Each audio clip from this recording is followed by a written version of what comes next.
Welcome back to the Chronicles of a Ghanaian Diaspora Nurse, The Return. Thank you so much for tuning in once again. A big thank you to all my subscribers and viewers. We are certainly on a path to make a change to healthcare and education in Ghana and in Africa as a whole. If you haven't yet subscribed, kindly subscribe and be part of this family of change makers. I know that as you watch this video, thoughts will come into your mind. So why not share your thoughts with us in the comment section below? So today, I'm bringing you part 2 of Hear This before coming to the UK or US to work. In part 1, I spoke about the trappings of living and earning a wage in the Western world. And I spoke about 2 things. I spoke about credit and the easy access to them. And I also spoke about living comfortably and the expense at which living comfortably comes with. So, my fellow healthcare professionals, be aware that if you are coming to work abroad, especially if you are a nurse, regardless of the number of years you've worked, regardless of the level of your seniority, you are coming to start at the bottom of the grade. So let's say, for example, you've worked for maybe 2 years, 3 years, 10 years, 15 years, 20 years, or you hold a post of a ward in charge, which is equivalent to a ward manager, or you're a nursing officer, or you are a PNO. Regardless of the level of your seniority, be aware that you are coming to start at the bottom of the grade, like a newly qualified nurse. Be prepared to be humble and be taught and guided by someone whom you may feel you are senior to them in terms of experience or age, and be prepared to learn quickly. Your prior experience and prior knowledge could, and I stress on the word could, serve you well in future, and that also depends on a whole lot of other factors. It depends on your ambition, it depends on your aspiration, it depends on your drive.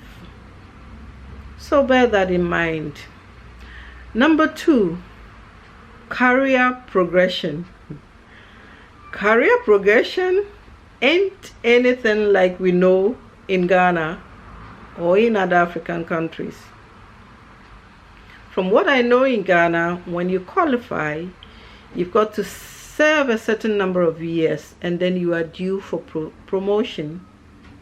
It's not like that here. You get a job on merit. So it doesn't matter how many years you've worked.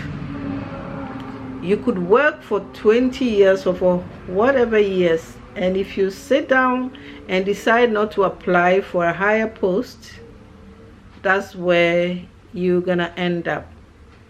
So if somebody qualifies for a year or maybe 6 months or 2 years, and they decide that I'm ready to go up the next grade, all they need to do is to apply, be interviewed, and prove that they've got the requisite skills and knowledge for that role, and then you get it. And that brings me to another aspect. When you're applying for a job, it's nothing like we know back in Ghana or in other parts of Africa. You would need to fill very lengthy application, lots of information, historical information. You need to prove that you've got the skill set designed for that particular role. And then you need to get references. You need to write a statement.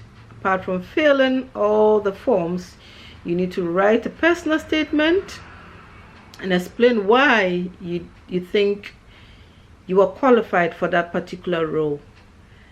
And then you've got to attend the interview. If you are lucky enough to be shortlisted, you would have to attend the interview. And the interview, you can't just waltz in an interview. You've got to prepare. I'm saying this because I've had the privilege of being on both sides, of having attended many interviews, of having been interviewed several times for different roles, and also being on the side of interviewing others, shortlisting and interviewing applicants.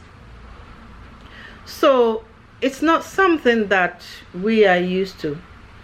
And talking from experience, I think sometimes this can serve as a stumbling block, or probably that's not the right word, but many people wouldn't want to go through all that hassle, and then therefore they will settle at the grade that they are at. But don't get me wrong, there are people, foreign nurses, who've risen through the ranks, and you have to work hard for it. You've got to prove that you are capable and you are able to perform that role. So there are people like that who have risen through the ranks. But I also know that there are many who are comfortable at where they are because it's a lot of hassle for them. So, like I said, depending on your drive, your ambition, and your aspiration, you can rise up. So career progression is nothing like automatic. You need to work hard for it. So now, you've been here or you've been abroad.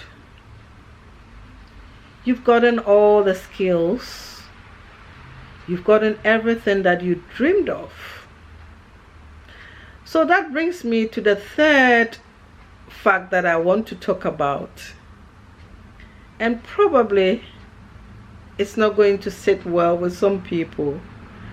But this is what I call having an exit plan.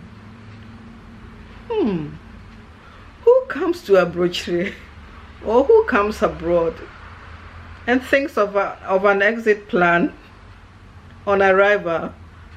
I certainly didn't have an exit plan.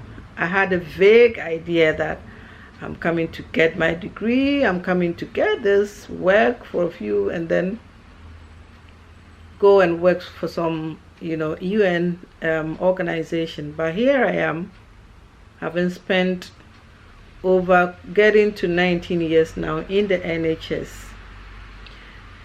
But I also think that as we live abroad, as we experience things, as we mature, there are certain things that you learn, and there are certain experiences that shape your thinking and shape what you want to do. And I think that some of these nuggets of wisdom, it's good to share with others, especially the young up and coming ones. So hey, there's nothing wrong in thinking about an exit plan. If it works for you, do it. If it's not, just do your own thing. But think about an exit plan. I know we all come abroad with different reasons, different agendas, different goals, different objectives.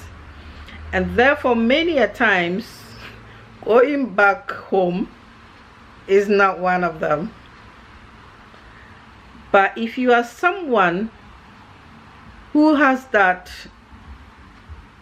long-term goal or long-term plan to eventually go back home. And I suggest you start thinking about your exit plan. And the exit plan involves a lot of things. It involves what you want to do back home, if you have family, if you have children. It's very complex and it's not that easy, but at least give it a thought. Give it a thought so that you can plan ahead. These are the 3 things that I wanted to share today. If there's anything, any thoughts or anything you might think, I don't agree with that, or I think I've got an idea, why not share it with us in the comments section below and let's have a conversation. Thank you for watching, and until I see you in the next video, take care and bye. Ghana, we now have freedom. Ghana, the land of freedom. Girls of the brave and the sweats of their labor.